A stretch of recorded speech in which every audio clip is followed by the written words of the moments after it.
Bueno, estamos contentos de estar con vosotros en esta tarde, en vuestro programa como jóvenes, este encuentro de distrito.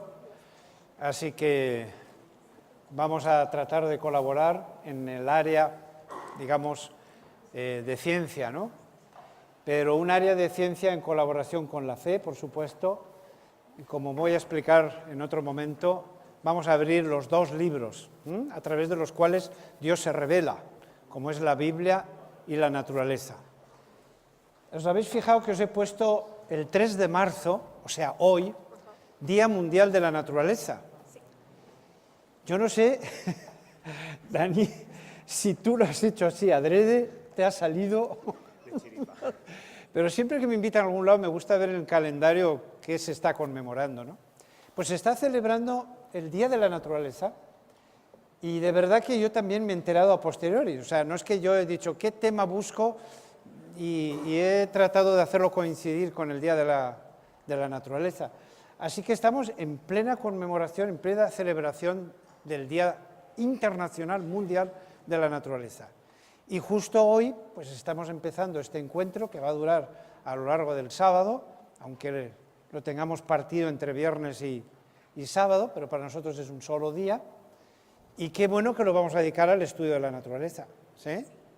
Bueno, hay también otra cosa interesante, y es que además es sábado, ¿sí? O sea, no solo estamos celebrando el Día Mundial de la Naturaleza 3 de marzo, sino que además estamos empezando el sábado. Y el sábado tiene una razón de ser. Y la razón de ser la tenéis ahí perfectamente. Porque en 6 días hizo el Señor los cielos y la tierra, el mar y todo lo que contiene. Así que estamos en doble celebración, porque estamos celebrando el Día Mundial de la Naturaleza y además estamos celebrando la creación. Así que estas dos cosas son razones más que suficientes como para dedicar a la naturaleza las próximas horas. Además, Elena G. White dice algo que para mí es muy importante. Ella dice, y ojalá en las iglesias esto lo tuvieran muy en cuenta, ella dice, como lo estás leyendo, el sábado, señalando siempre hacia el que lo creó todo, fijaros qué palabras tan fuertes, yo creo. Manda, el sábado manda. No es una opinión, sería bueno a lo mejor, sino que el sábado manda a los hombres que abran el gran libro de la naturaleza y escudriñen allí la sabiduría, el poder y el amor del Creador. Dios quiere, de forma que esto no es una opinión de Elena G. White, sino es algo que es un imperativo. Dios quiere que el sábado dirija la mente de los hombres hacia la contemplación de las obras que Él creó. Esto en Patriarcas y Profetas. Otro texto. Dios dio a los hombres el recordativo de su poder creador a fin de que lo vieran, que veamos al Creador en las obras de sus manos. Y es subrayado en amarillo. El sábado nos invita a contemplar la gloria del Creador en sus obras creadas. Y ahora dice, en el sábado, en el santo día de descanso, más especialmente que en todos los demás días, debemos estudiar los mensajes que Dios nos ha escrito en la naturaleza. Es muy clarito. El sábado apunta a la creación. Y si en el sábado no hablamos de la creación, ¿qué celebración es esa? Si nosotros estamos celebrando alguna cosa, siempre hablamos de esa cosa, ¿sí? Entonces una celebración, porque en 6 días hizo Jehová los cielos y la tierra, y no hablamos de la naturaleza, no abrimos el libro de la naturaleza en día sábado, pues como que es algo que no corresponde, ¿sí? Entonces, por esa doble razón, tenemos este fin de semana, o este sábado, vamos a tratar de reflexionar algunas cosas de la naturaleza, porque ese libro uno no se lo come en unas horas. El libro de la naturaleza podríamos estar aquí, hacer todas unas jornadas de una semana completa y nos faltaría tiempo. Bueno, le hemos llamado el valor de la naturaleza para los cristianos, ¿sí? y evidentemente para los cristianos que creen en que la Biblia sigue teniendo autoridad. ¿Sí? Por eso he puesto para los cristianos. No sabía qué título ponerle.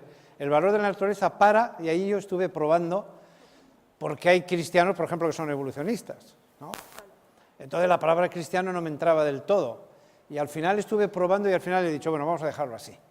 Sí, pero yo quiero aclarar que la naturaleza tiene valor para aquellas personas que la Biblia sigue teniendo autoridad a la hora de hablar, por ejemplo, de nuestros orígenes. Y por lo tanto hay un creador que creó los cielos y la tierra. Bueno, ya ha sido dicho, pero lo repaso así. Hoy vamos a hablar del diseño inteligente en la naturaleza. Mañana por la mañana vamos a hablar del tema general en el valor de la naturaleza y mañana por la tarde vamos a hablar de algo un poquito más distendido, como es la era de los dinosaurios, ¿no?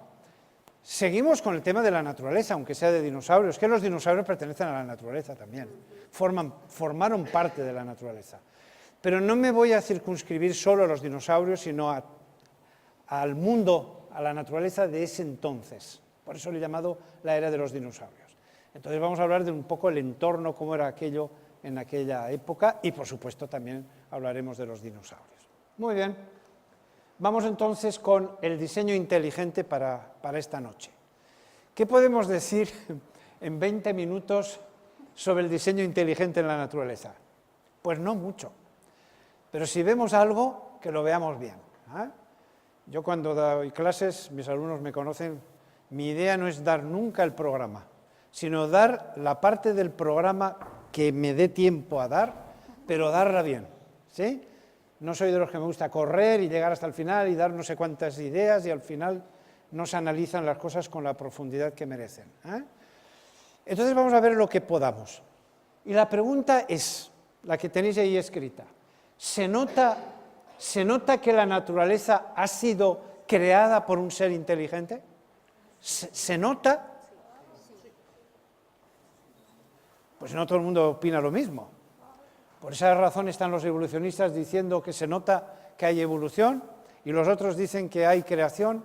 Pero mi pregunta es, ¿realmente se nota? ¿Esto se puede ver o es una cuestión de fe y nada más?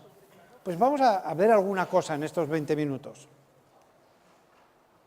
Bueno, ahí tenéis una fotografía de una serie de hachas de mano prehistóricas y puntas de flecha.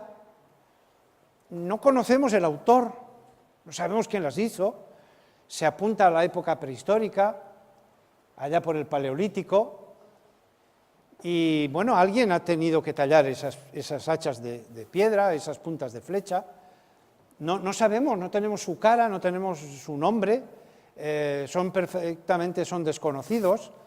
Encontramos esos restos por diversos lugares, en este caso de África, pero lo que sí que está claro es que la naturaleza por sí sola no crea esas hachas de mano y ni puntas de flecha. La naturaleza no hace eso. Cuando nosotros encontramos esos restos, es evidente que hay un diseñador detrás, un diseñador inteligente, no es la naturaleza, no es el azar, no es la casualidad que ha hecho eso así, sino los expertos saben muy bien reconocer que eso no son meras piedras, cantos rodados que el río ha ido de alguna forma esculpiendo, sino que ha habido una mente inteligente ahí detrás que ha cogido las piedras correspondientes y las ha tratado de tallar dándole una forma determinada. Es decir, se nota que hay un autor, aunque no sepamos qué autor es. Bueno, vamos a poner otro ejemplo. Ahí tenemos las pinturas rupestres, nada menos que de Altamira. No sé cuántos habéis tenido el privilegio de poderlo ver. Sé que las cuevas estuvieron cerradas mucho tiempo. Me da la impresión que las han vuelto a abrir, si no tengo malas noticias. De todas maneras, hicieron una réplica, de manera que se pueden ver de alguna forma. ¿Cuáles fueron los pintores de Altamira? Ni idea. Esos bisontes es una maravilla, es una obra de arte. Hay pintores contemporáneos que han hecho un estudio y han tratado de imitar esos bisontes y no es nada fácil. Se nota que el que lo hizo era gente realmente con un talento muy especial. Pero no sabemos el autor de esas pinturas rupestres, no tenemos ni idea quién las pintó, ¿sí? Pero está claro que es un diseño, y es un diseño inteligente, ¿sí? Es decir, la naturaleza no hace esas obras de arte sola. Por muchos millones de años que le metamos, no es posible. Stonehenge, pues posiblemente algunos de vosotros lo habréis visto. Pues está cargada de misterio, no tenemos ni idea qué hacen esas piedras ahí, por qué fueron colocadas de esa manera. Algunos hablan de un cementerio, otros de un centro astronómico, un centro funerario. Bueno, si os metéis en internet veréis un montón de hipótesis, pero la verdad es que no tenemos ni idea ni quién ni para qué. Pero sí que sabemos algo, la naturaleza no ha hecho eso. Por acción de las leyes de la naturaleza, por erosión, no se esculpe un monumento así. No conocemos a los autores ni conocemos siquiera para qué lo hicieron, pero está claro que eso tiene un diseño inteligente. ¿Sí? Bueno, no sé cuántos de vosotros también han visto las líneas de Nazca en Perú. Eso es una maravilla. Hemos tenido la ocasión de poder sobrevolar una avioneta de estas y es increíble esos dibujos, lo bien hechos que están. Pues cuando tú vas a Nazca, pues hay muchas teorías sobre eso, muchas. Puede ser esto, puede ser esto, puede ser esto, tal vez lo hicieron para esto o para aquello, para más allá, pero alguien lo hizo. O sea, el viento, la naturaleza no esculpe esas maravillas. Son figuras que desde arriba son perfectas, están muy bien trazadas, muy bien hechas. Hay un diseño, y un diseño inteligente, aunque no conozcamos al autor, ni siquiera para qué las esculpieron. ¿Sí? Bueno, entonces mi observación es, cuando yo veo esa diapositiva, ¿por qué hay tanto problema? Cuando yo veo esa maravilla de esa mariposa que tiene esta niña en la mano, ¿por qué tenemos tanto problema en ver ahí a un diseñador? Si eso es una maravilla, una mariposa. Dentro de la naturaleza los insectos siempre me han apasionado, y las mariposas especialmente.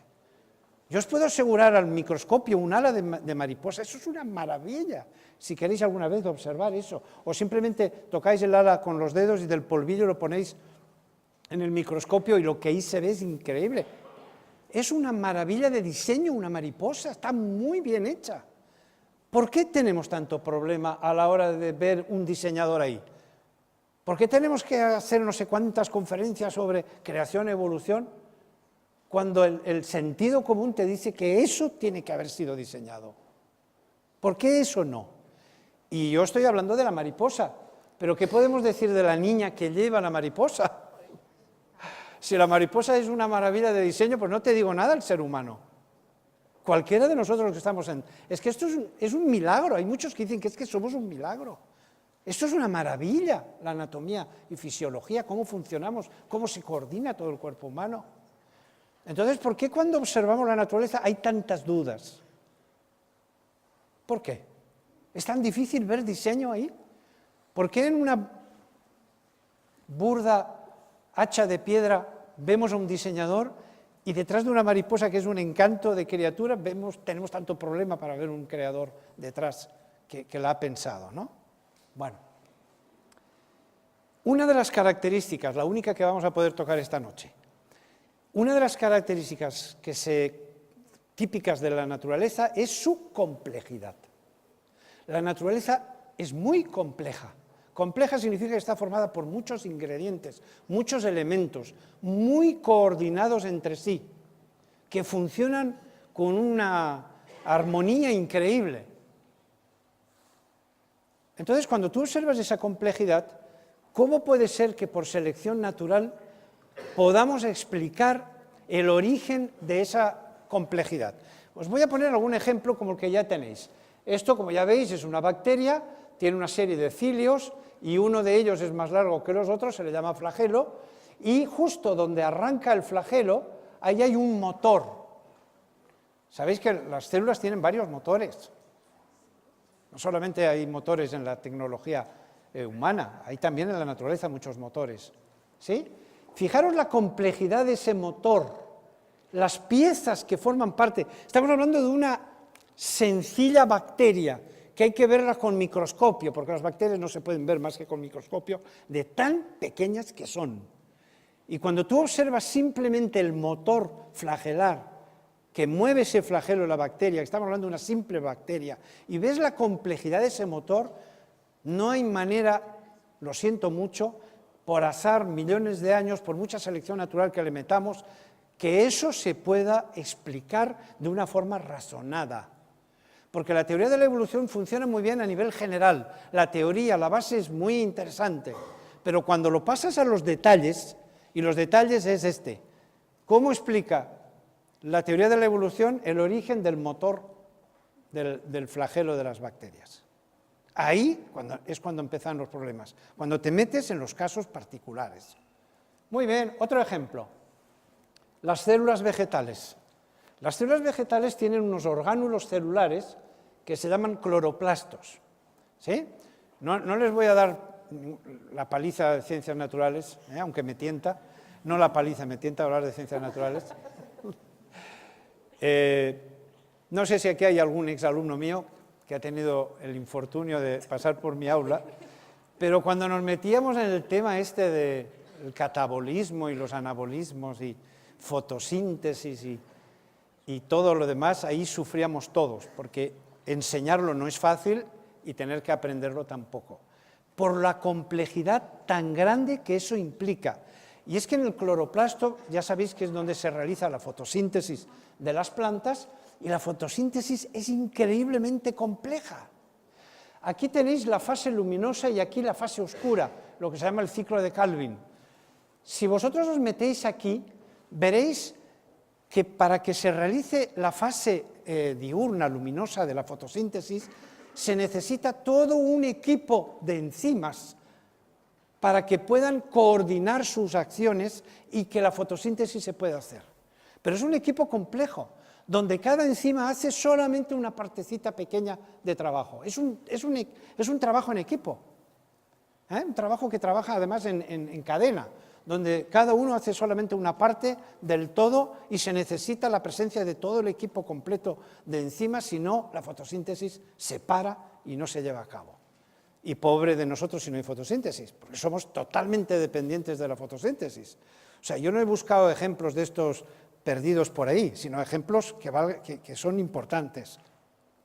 Bueno, aquí veis, en amarillo es un producto químico, y entre producto y producto, pues ahí actúan unas enzimas, ahí en medio, y esas enzimas tienen que estar todas, tienen que estar sanas, tienen que estar bien formadas, y en acción, si no la fotosíntesis, pues se bloquea. Y de la fotosíntesis dependemos. ¿Por qué? Porque de la fotosíntesis se produce el oxígeno que respiramos. En la fotosíntesis se toma energía solar y se embotella en las manzanas, en las peras y en las lechugas. Y cuando nosotros nos ponemos a comer, estamos comiendo sol, embotellado. Por supuesto que también materia. Bueno, y cuando llegamos ese sol embotellado a los organismos animales, por ejemplo, pues hay otro orgánulo celular, que son las mitocondrias. Y las mitocondrias son muy complejas, ¿sí? Eso es un dibujo que trata de representar las principales funciones que atiende la mitocondria, que eso es una central energética. Sin las mitocondrias, pues no podríamos obtener y aprovechar el sol embotellado por las plantas. Y ahí tenéis, esto que veis aquí, solo es el ciclo de Krebs. Es decir, solo es esta partecita de aquí, de todo lo que veis en la mitocondria, solo esto es esto. Y ya es complejo el ciclo de Krebs. Imaginaros si hablamos de toda la célula. O sea, cuando Darwin se le ocurrió la teoría de la evolución, no sabía nada, en su época no sabía nada de todo esto. La célula eran cosas muy sencillitas, apenas se habían empezado a ver. Y pensaban que eso de la célula era una cosita muy simple. Pero madre mía, con el desarrollo de la ciencia, ¿cómo es la célula? No nos la terminamos. No nos la terminamos. Hay mucha tela para cortar, hay mucho sobre la célula que todavía no sabemos. Y otra maravilla, y es que los cloroplastos y las mitocondrias están ensambladas, es decir, son orgánulos celulares complementarios, porque el cloroplasto hace una cosa y la mitocondria hace la complementaria. Es como dos orgánulos que se hubieran creado en colaboración el uno del otro. ¿Y quién ha hecho todas esas sincronías? Todo el azar, simplemente por las leyes naturales. Una célula es increíblemente compleja. Ahí he tratado en ese dibujito hacerlo un poquito más para los que no son del área de las ciencias. Una célula, eso es un centro industrial, pero increíble, donde los ribosomas están haciendo una cosa, las mitocondrias están haciendo otra, si es una célula vegetal, los cloroplastos están haciendo otra, el retículo endoplasmático hace no sé qué, el aparato de Golgi hace no sé cuántos, en el núcleo se están procesando. Es una planta industrial, con un montón de fábricas sincronizadas y coordinadas de una manera espectacular. Meterte en el metabolismo y en todo el funcionamiento de la célula, eso es de locos, es una locura, de verdad, es complejísimo. Cuando los profesores de ciencias nos metemos en eso, tenemos que respirar hondo porque sabemos que nos metemos con una parte de la naturaleza difícil de explicar. Y los alumnos lo pasan mal porque de verdad que es tremendo. Y es porque la naturaleza es muy compleja. Apunta a un diseñador, pero de una forma clarísima. Porque ¿cómo explicamos eso? No vamos a hablar de la teoría de la evolución en general. ¿Cómo explicar eso concretamente cuando pasamos a los casos? Aquí tenéis este señor, pues que se ha dedicado desde 1950 a coleccionar, para que veáis que hay gente que es capaz de coleccionar cosas inauditas. Cada vez que un científico descubría una nueva vía metabólica, pues la ponía ahí, en su mapa, en su colección. Y conforme fuimos investigando la naturaleza y fuimos descubriendo más vías metabólicas, más caminos, esto se fue complicando y este señor es el autor de este cuadro, de estos caminos metabólicos que son increíblemente complejos. Aquí pongo una lámina, una lástima que no podamos disfrutar de una pantalla grande. Yo a veces sueño con tener una pantalla grande allá donde voy, donde la gente pueda disfrutar de la imagen. Porque yo lo que quiero es que vosotros lo veáis, no que me creáis a mí, sino que veáis la complejidad. Si no quiero explicar la complejidad, mi idea es que la veáis, ¿no? Bueno, pues eso es tremendo. Bueno, las diapositivas no son buenas en lo original, pero bueno, no estoy teniendo mucha suerte. Bien, cuando nos metemos en un individuo, como puede ser este rinoceronte, os he puesto el dibujo de un rinoceronte robotizado para dar la idea de una máquina, ¿sí? Nosotros somos máquinas, evidentemente mucho más profundos que una máquina, no es que estoy dándole la razón a Descartes, pero tenía razón en cierto aspecto, tenía razón de que somos como una máquina. Esto es complicadísimo. Entonces, si una sola célula, ya hemos visto así un poquito por encima el grado de complejidad tan grande, pues imaginemos un organismo con tantos órganos coordinando entre sí, cada uno con sus funciones.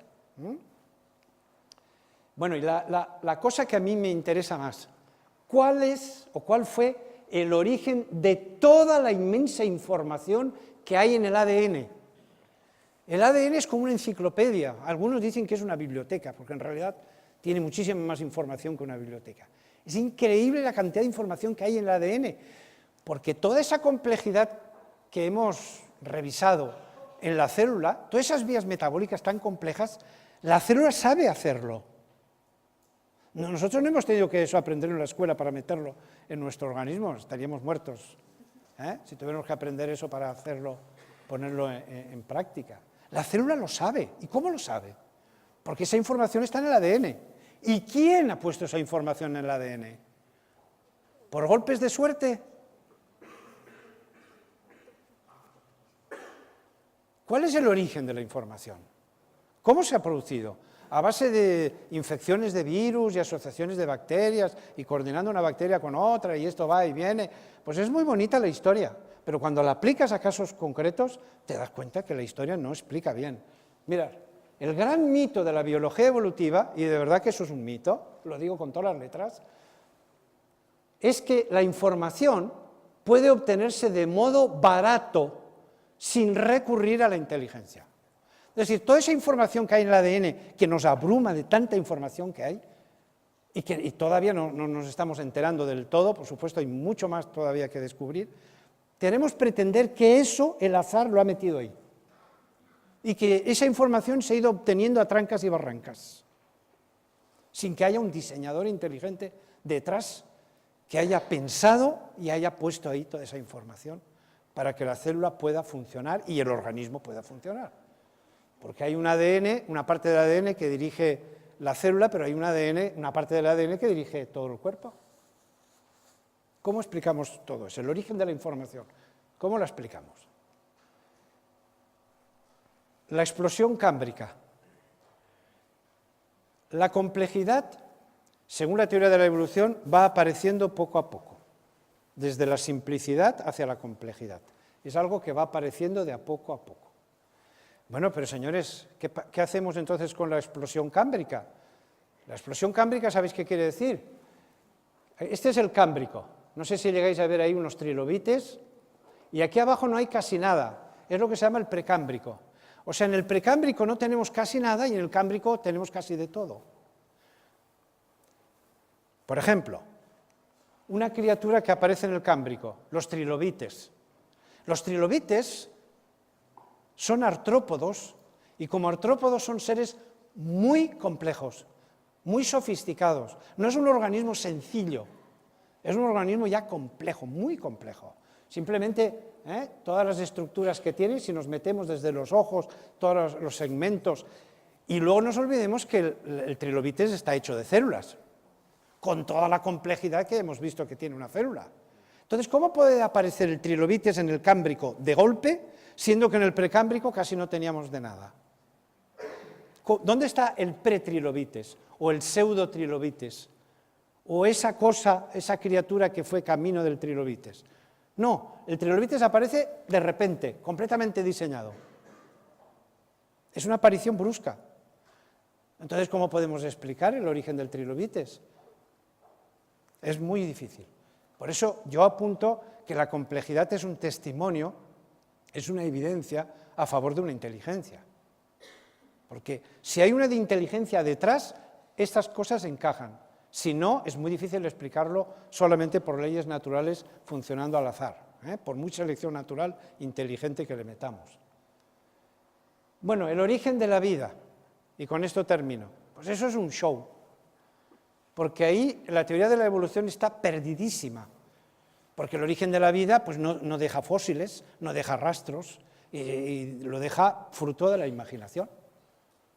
Porque donde hay seres vivos, pues hay fósiles, y donde hay fósiles, pues ahí discutimos.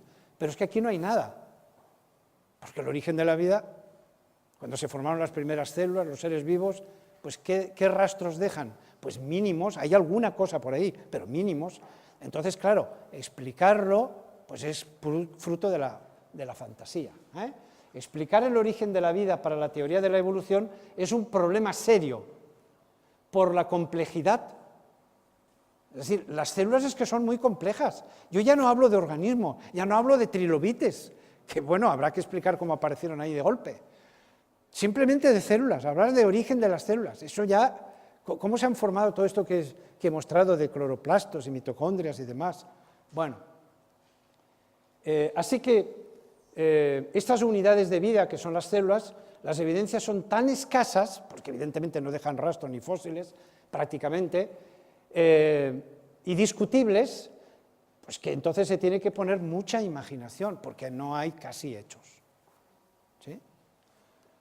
Bueno, pues ahí tenéis dibujos con toda la fantasía, donde se pueden ir formando las primeras células, ¿no?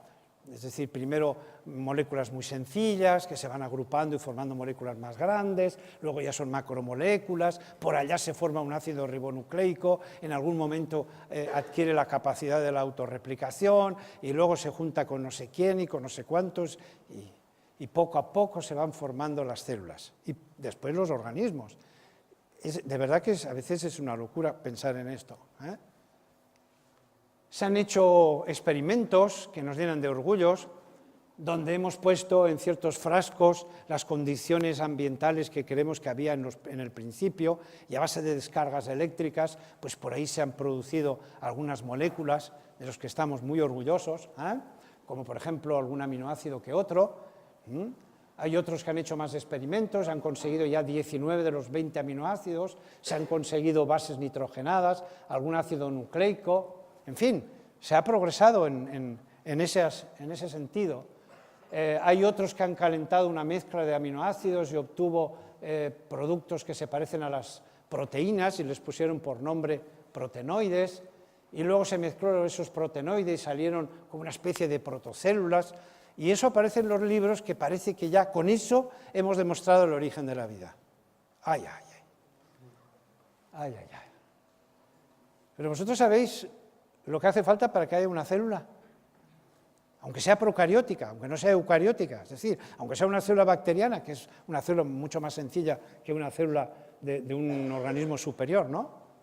Mirad lo que hace falta, no tengo ya el tiempo para explicarlo, pero todo un sistema enzimático, todo un equipo de enzimas, no os podéis imaginar de enzimas.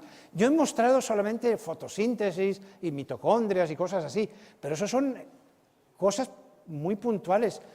Pero un organismo, una sola célula, necesita un equipo enzimático brutal. ¿Y cómo se consigue? Porque cada enzima es específica de una acción, solo hace eso y nada más que eso. Son muy especialistas las enzimas. Por lo tanto, tienes que sacar un equipo de enzimas que haga cada una lo que tiene que hacer para formar esos equipos. Un conjunto de orgánulos celulares y un sistema de membranas. Las membranas son complejísimas. Los orgánulos ni te cuento. He dicho de pasada un poco, he citado los cloroplastos y las mitocondrias, pero hay muchos más orgánulos y cada uno tiene su función y su complejidad. Y luego un sistema de almacenamiento de información, no os dejéis eso fuera. Hace falta mucha información para que todo funcione. Es como un libro, ¿no? De una guía. Si no, entonces, de todos esos experimentos que han hecho estos científicos, que han conseguido por ahí alguna molécula, aunque sean aminoácidos y aunque sean proteinoides o sean protocélulas, de ahí a una célula, es un abismo. ¿Me escucháis bien? Hay un abismo. No es que se han acercado con las protocélulas, que la protocélula da un pasito y ya es una célula. La tocamos un poquito y ya se convierte en célula. Madre mía, de la protocélula a la célula. Bueno, aquí lo dejamos, que me había comprometido hoy 20 y me he pasado unos minutitos. Lo que he querido decir en este ejemplo es que la complejidad entre las muchas cosas que hay en la naturaleza está apuntando a un diseño, y un diseño inteligente. Alguien tiene que haber pensado, tiene que haber inventado estas cosas para hacerlas, porque las solas leyes de la naturaleza y la selección natural, por muy buena que sea la selección natural, no puede diseñar esto, ¿sí? Yo creo que la naturaleza nos muestra claramente evidencia de que hay un creador que ha sido capaz de crear estas cosas. Lo dejamos aquí.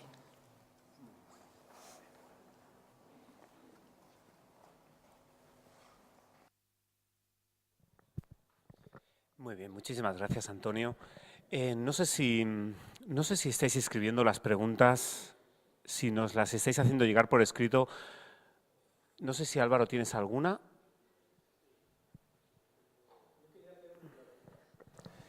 Como no vamos a disponer, por lo que veo, de demasiado tiempo, aunque hay 3 momentos, ya pasó uno, ampliamos las preguntas al tema de creación-evolución, ¿sí? Aunque yo haya hablado de diseño inteligente, las preguntas no necesariamente tienen que ir sobre diseño inteligente.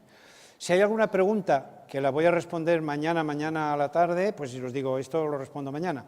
Pero si no, no tengáis miedo a abriros en este tema, ¿sí? A no circunscribiros solamente en el tema del diseño.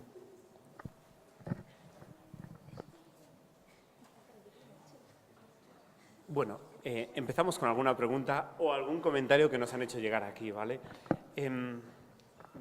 Mira, una de las cosas que nos comentan aquí es que hay quien dice que venimos de los extraterrestres y ya no de la teoría de la evolución. Y más allá de la parte fantasiosa de esto, ¿qué hay de esta pregunta, ¿no? Es el hecho de la vida en otros planetas y todo esto. Bueno, hay efectivamente una teoría pseudocientífica, ¿sí? La ciencia no acepta esto, porque la ciencia solo acepta aquello de lo que se tienen datos, ¿no? La ciencia se mueve con los datos. La base de la ciencia son los datos. Y lo que hace la ciencia es obtener datos y luego interpretarlos. Entonces, no tenemos datos sobre extraterrestres. Entonces, la ciencia no puede aceptar eso. Tiene ganas de encontrarlos muchísimos. Yo creo que hace poquito en el telediario vimos esos 7 planetas que han descubierto. Os mostraré, creo que mañana, la fotografía. Y bueno, pues eso da esperanza de que puede ser que en alguno de estos planetas haya vida, como la hay aquí, y vida inteligente como la hay aquí. Entonces eso da mucha ilusión que pudiéramos entrar en contacto con otras civilizaciones, incluso con la esperanza de que estén más adelantadas que nosotros, ¿no? Y podamos aprender de todas ellas. Pero hasta el momento la ciencia, aunque por ahí hay mucha gente que dice que hay datos suficientes. Bien, yo no voy a discutir eso, ¿sí? Mi tema no es el tema de los extraterrestres. Pero no nos olvidemos que la teoría bíblica pues es una teoría de extraterrestres, ¿no? Aquí viene un extraterrestre, que es Dios, ¿sí? Y una serie de ángeles con él, que son extraterrestres. ¿Sabéis lo que es extraterrestre, no? Que fuera de este planeta. Entonces los ángeles vienen de otra parte y, por supuesto, Dios mismo viene de otra parte. Entonces, a veces, cuando se toca el tema de los extraterrestres, es que no estamos de acuerdo con eso. Escucha, para un poco. Porque finalmente, si nosotros decimos que hay un creador, un diseñador inteligente, ¿de dónde viene? Pues viene de fuera de la Tierra, por tanto es un extraterrestre, ¿sí? Y los ángeles, por supuesto que también. Y los seres que viven en otros planetas, todo eso sabemos que está por la Biblia, ¿no? Entonces, pues en cierto modo, pues sí. Ahora, ¿quién nos ha creado? La Biblia ya sabéis que no somos producto de extraterrestres en el sentido humano que se le da, de gente de otro planeta más avanzado que nosotros, que ha venido aquí y ha creado, si nosotros sabemos que tiene un nombre y apellido ese creador, ¿no? La Biblia habla muy clarito de quién es, lo identifica y de alguna manera lo describe a lo largo de toda la Biblia, Antiguo y Nuevo Testamento, y finalmente tenemos localizado ese creador, ¿no? Que viene de otra parte, evidentemente viene del exterior, no vive con nosotros aquí, o sea, en ese sentido es extraterrestre. Luego hay una pregunta que habla acerca de, no sé si la entenderás o si a lo mejor la podéis complementar, el concepto de qué hay de las partículas atómicas y subatómicas. ¿En qué sentido qué hay? Esa es la pregunta. ¿En qué sentido la preguntáis cuando lo decís?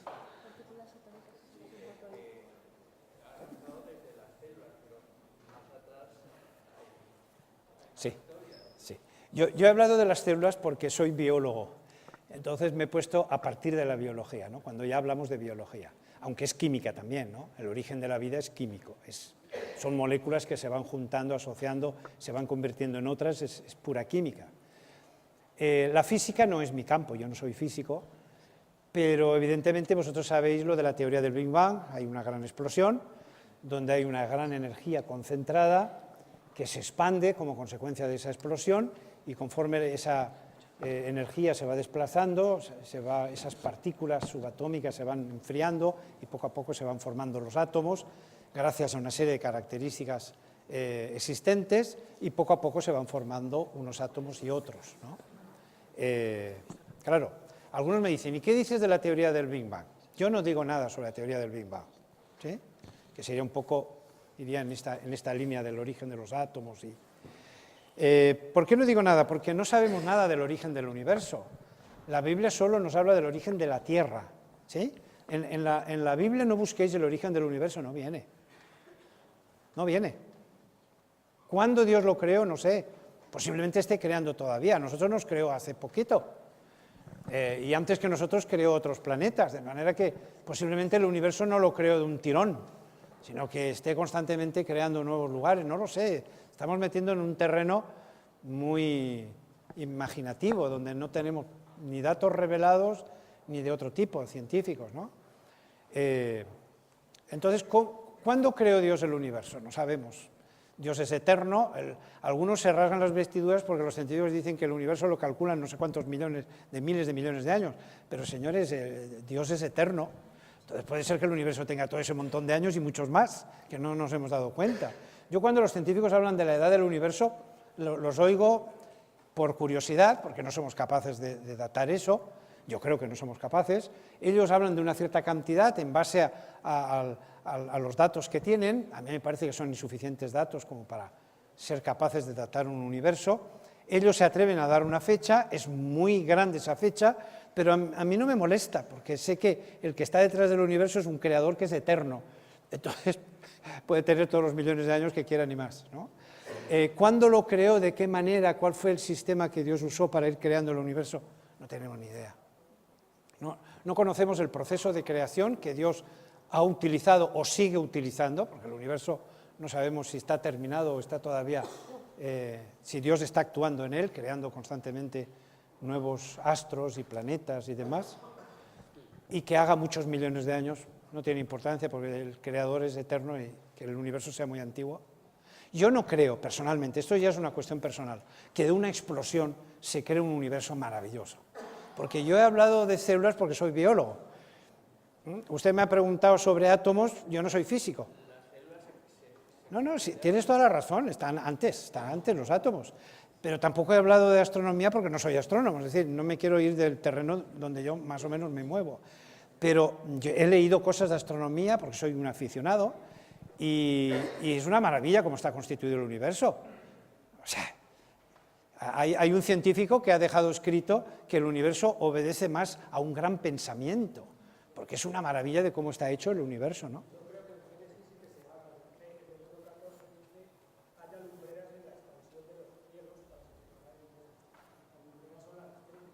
No, las lumbreras a las que ahí se está refiriendo, la lumbrera mayor es el Sol, la menor es la Luna, ¿sí? Y las estrellas aparecen ahí en un momento determinado. Vamos a ver un poquito, esta observación es muy interesante. Sí. Vosotros que sois los organizadores cortáis cuando queráis. No, hay más preguntas. Que los profesores somos peligrosos. Sí. No, es que es muy interesante lo que ha preguntado o lo que ha comentado. Pasa que no sé si lo tratarás mañana No, o... no me voy a meter con eso. Si vosotros veis que respondo algo es porque no voy a hablar de eso. Si no, os diría, mañana vamos a tocar ese asunto. Es que, Bueno, es muy bonito eso. o sea, hay más preguntas en la cola. No, puedes tú mismo ir leyéndolas, ¿eh? O sea... ¿Cómo defendería un punto creacionista ante un evolutivo en un lugar donde constantemente eres bombardeado con evidencias muy diferentes? Bueno, yo he estudiado biología, tanto la licenciatura como el doctorado, lo hice en universidades públicas, es decir, en este caso en la Universidad de Valencia. Entonces, yo no he estudiado en ningún centro adventista y, por lo tanto, he estado rodeado por evolucionistas. En la carrera de biología es muy raro que haya una sola asignatura que no salga la evolución por algún lado. Hay asignaturas que tocan la evolución en directo, en vivo y en directo, como yo digo, pero hay otras que colateral o de fondo o algún tema. Bueno, es decir, yo tuve que cambiarme de facultad cuando descubrieron que era creacionista y mi director de tesis no quería dirigir la tesis a un creacionista. Todo ese tipo de luchas yo he llevado con mi fe, claro que sí. Pero bueno, yo he aprendido mucho de los evolucionistas, muchísimo. Yo creo que hay grandes hombres de ciencia en ese terreno que yo admiro, grandes profesores. Yo he tenido muy buenos profesores evolucionistas a lo largo de la carrera que he admirado y de los que he aprendido mucho, aunque no participe de su filosofía respecto a los orígenes, ¿no? Entonces, no sé la pregunta, ¿eres bombardeado? Pues constantemente. Yo me sentía allí como, no sé, un pulpo en un garaje, ¿no? Como se dice.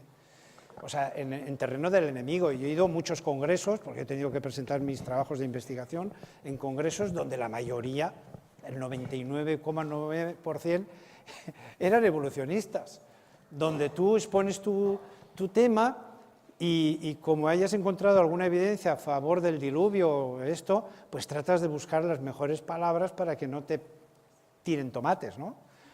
Entonces, pues no se te ocurre en un congreso decir esto es una evidencia de un diluvio, pero sí es una evidencia de una catástrofe que tuvo lugar en el pasado. Tú sabes que los científicos aceptan las catástrofes por algún meteorito, el choque de algún cometa, alguna cosa así, ¿no? Entonces tú tienes que buscar un vocabulario que esté acorde con la mayoría, aunque tú vas por otro sitio. Porque yo, claro, si digo que esto es una evidencia de una catástrofe, yo estoy pensando en el diluvio, ellos están pensando a lo mejor ese meteorito que se estampó ahí en México, ¿no? Entonces, tenemos que ser cuidadosos, pero es así la cosa, ¿eh? Es así. Permíteme la intervención complementaria a esta Sí. pregunta. ¿El diseño inteligente en Europa es aceptado? No. Bueno, el diseño inteligente sabéis que empieza en Estados Unidos, la década de los 90, ¿no? Y como en Estados Unidos son como son, me refiero en el terreno religioso, pues allí pues ha encontrado tierra de cultivo para desarrollarse y se ha escrito muchas cosas, pero en Europa pues mala cosa, ¿no? Mala cosa. Nosotros estábamos muy relajados porque eso ocurrió en Estados Unidos está bastante lejos, nosotros estábamos tranquilos. Hasta que los del diseño se vinieron para aquí y empezaron a hacer una serie de ciclos de conferencias en diversas universidades.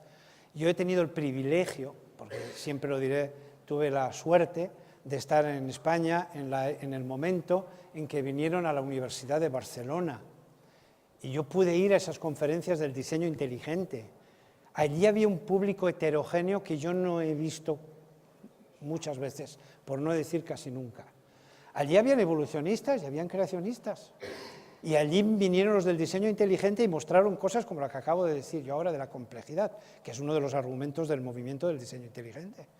Y allí hubo profesores catedráticos de la Universidad de Barcelona que se levantaron, les dieron la enhorabuena por haber presentado una conferencia de tan buena base científica y pedía perdón en nombre de otros por haber tratado tan mal al diseño inteligente, siendo que el diseño inteligente pues es una nueva propuesta, es una propuesta sobre los orígenes y una buena propuesta que está basada, como hemos visto, en buenas evidencias legítimas y por lo tanto científicas, y fue un público muy bueno.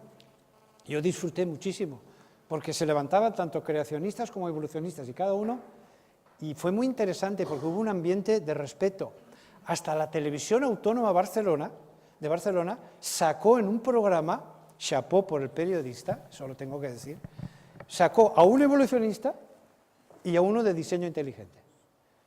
Y fueron capaces de dialogar en calma, en paz, en un buen espíritu, tratando de dialogar acerca de los orígenes. Uno tenía un punto de vista, el otro tenía otro punto de vista, pero en Barcelona fue todo un éxito. En Madrid yo sé que también. Me quedé de ganas, porque vinieron después de Barcelona, vinieron a Madrid, y me invitaron a venir con ellos, pero yo no podía, entonces estaba dando clases en el CAS y no podía. Pero me quedé con ganas. Pero me enteré por gente que estuvo, no sé si hay alguno de los presentes que estuvo, muy bien, parece que fue bien, ¿no? Fue más hostil. Fue más hostil. Bueno, en el de Barcelona estuvo estupendo. Aquí estuvo un poco más hostil. Pero se ve que la cosa fue de mal en peor, porque tenían que ir a León, a la Facultad de Ciencias Biológicas de la Universidad de León, y allí les dijeron que sí, y luego les dijeron que no. Y no les dejaron, y luego tenían que ir para la Universidad de Vigo y se unieron a los de León y ya no pudieron, Así que solamente hubo en 3 lugares, hubo en Barcelona, estuvo en Madrid y luego Málaga. Bueno, yo no sé si hay gente que está pidiéndome la palabra. Sí. ¿Sabéis qué pasa? Mirad, si os parece bien, vamos a seguir hasta -4 por no abusar del tiempo y... Si tú diriges. Por respeto a las preguntas que están, vamos a seguir con... Sí.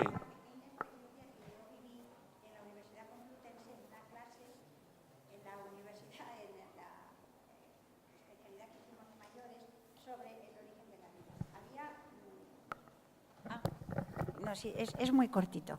Simplemente decir que en una clase sobre el origen de la vida en la Universidad Complutense, en la Facultad de Geografía e Historia, en las primeras clases empezaron a hablar de todo esto, y en una de las preguntas que yo hice de algo que me parecía completamente fuera de lo que yo pudiera comprender que era lógico, pues el profesor se quedó un poco sorprendido y me preguntó qué es lo que yo pensaba. Yo le dije, yo creo en el diseño inteligente.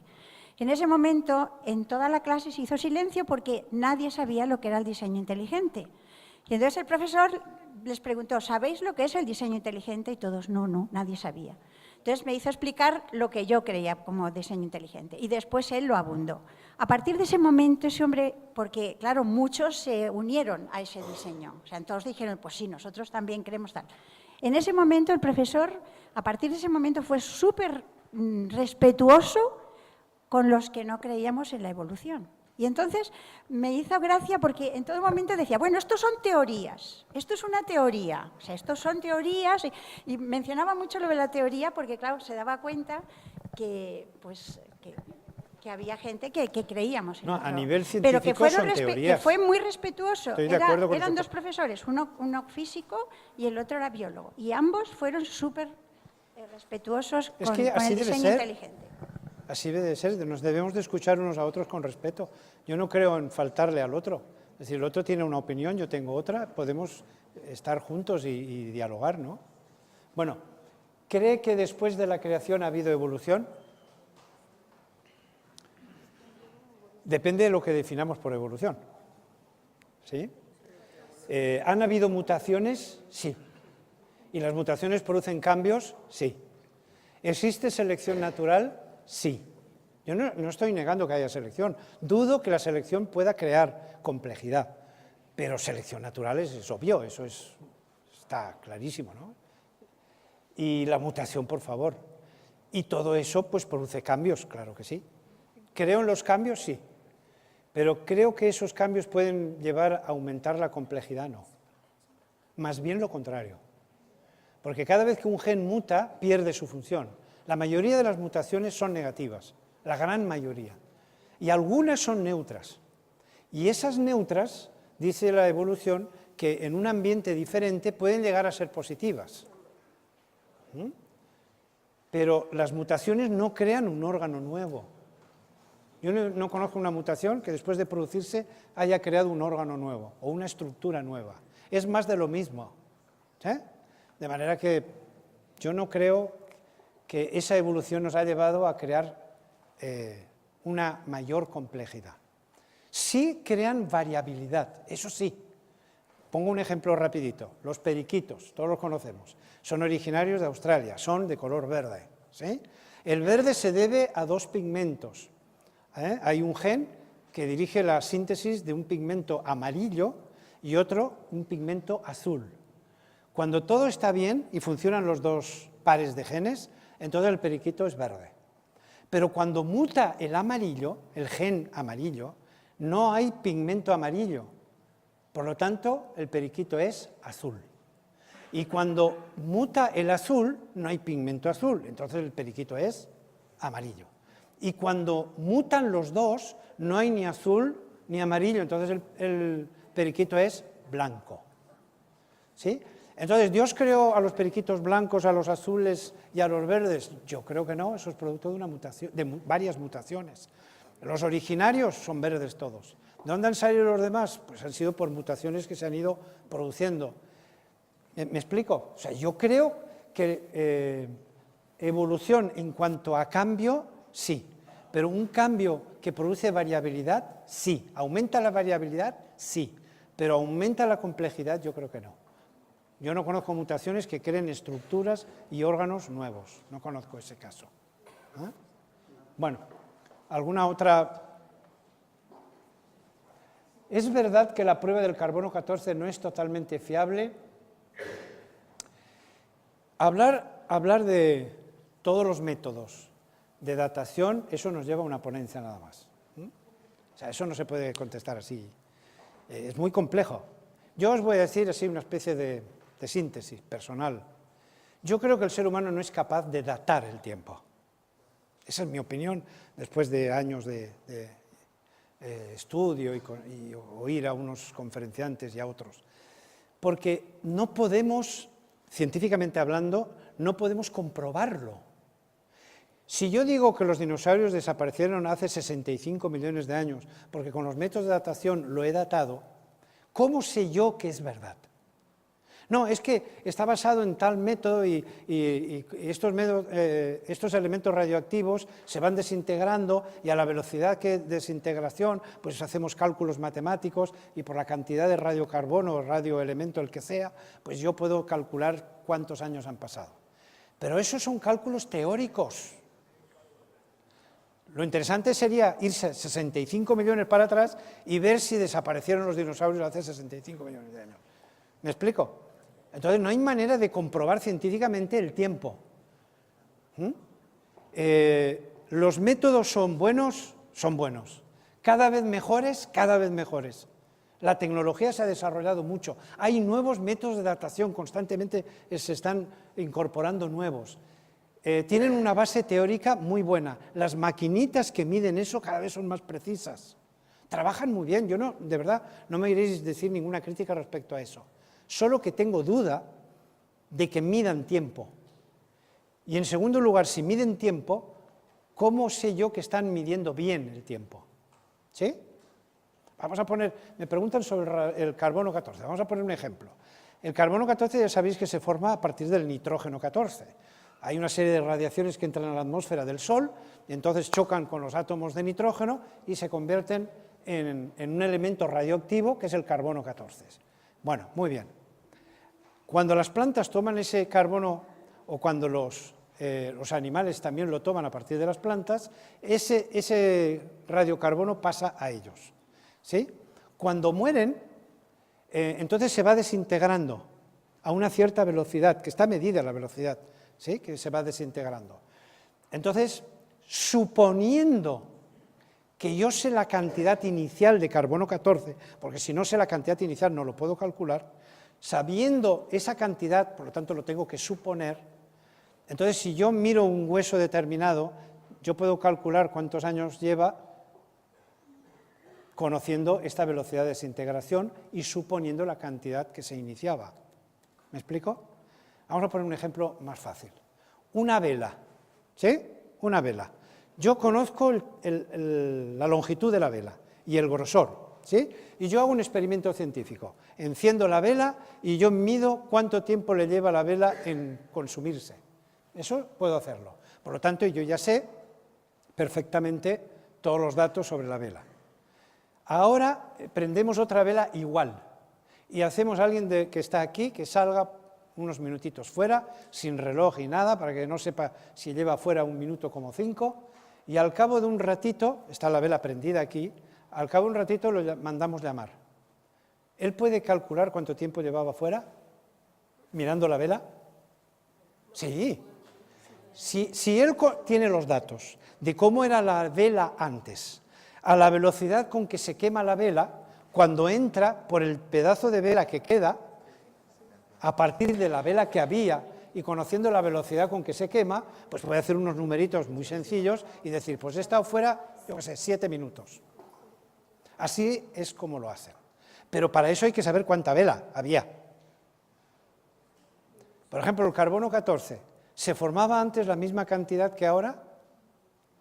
Por ejemplo, la Biblia nos habla que había una capa de vapor de agua que cubría la tierra, eso lo tenéis en el segundo día de la creación, Dios forma una capa de vapor de agua y esa capa cayó en el diluvio, que entonces estaba y ahora no está. Entonces, ¿se formaba la misma cantidad de carbono 14 entonces que hoy? Pues a lo mejor se formaba más, porque a lo mejor el agua no sé qué, o a lo mejor menos porque la capa de agua hacía de escudo e impedía que entraran tantas radiaciones. Imaginemos que esa capa impedía que entraran más radiaciones. Se formaba menos carbono 14. Entonces, cuando yo dato, me dan más años de lo que son en realidad. Si yo en este experimento le cambio la vela y le pongo una vela más pequeña, él cuando haga los cálculos se cree que ha estado 2 horas ahí fuera. Cuando ha estado nada más que 7 minutos, lo que pasa es que le hemos hecho una trampa y le hemos cambiado la vela. Él ha hecho los cálculos suponiendo que la vela era así. Ahora le hemos puesto una vela así, entonces los cálculos los ha hecho perfectos en base a suponer que la vela no era así, sino así, pero es que la vela era así. ¿Me estoy explicando o lo hemos liado más? ¿Sí? Entonces, yo creo que no somos capaces de... Y luego estamos suponiendo que durante todos esos millones de años, pues la desintegración ha sido constante, es decir, que no ha habido ninguna variable que se ha introducido ahí y haya podido cambiar los resultados. Estamos suponiendo que la vela ha estado encendida uniformemente, porque, bueno, aquí no veo muchas ventanas, no sé si esto dan al exterior, pero a lo mejor ha habido alguien que ha abierto una ventana y ha entrado una corriente de aire y ya lleva la llama, y en 1 minuto se ha quemado más que en 7 cuando no está soplando el viento, ¿no? O ha apagado la vela y cuando nos hemos dado cuenta y la hemos encendido, pues hemos perdido ahí medio minuto, que eso en los cálculos se ve. ¿Me explico? Es decir, nosotros tenemos que suponer que la vela durante los 7 minutos ha estado encendida y no ha aumentado la llama, ni ha disminuido, ni se ha apagado, sino que en todo ese tiempo, de manera uniforme, la llama ha estado quemándose uniformemente. Pero ¿y si ha habido altibajos? ¿Y si ha habido momentos de más desintegración o menos desintegración? Ya te falsea los cálculos. Por eso yo digo, no complicándolo, a mí me da la impresión de que no podemos medir el tiempo. Esa es la impresión que yo tengo, que es algo que se nos... ¿Por qué? Porque a lo largo del tiempo hay muchas variables que inciden. Y entonces, como no las conocemos todas, pues es muy arriesgado decir, en base a esto, a estas suposiciones, pensamos que ha pasado estos años. Pero si hay otras variables que tú no estás pensando en ellas, que han influido y han alterado el resultado. Bueno. Ya, ni podemos medir el tiempo, ni podemos pasarnos más de la cuenta. Por respeto a ti que has viajado, por respeto a los que están aquí, que sé que mañana es un día intenso. Habéis visto que hay muchas preguntas que se suscitan. Especialmente mañana por la tarde vamos a intentar generar ese foro donde poder dialogar abiertamente. Esta también. Exacto. En cierta manera hemos contestado a la siguiente. Sé que hay alguna más, las vamos a guardar para el próximo día, para mañana por la tarde. Guardaos las que tenéis y si os parece vamos a proceder a finalizar este momento, este encuentro.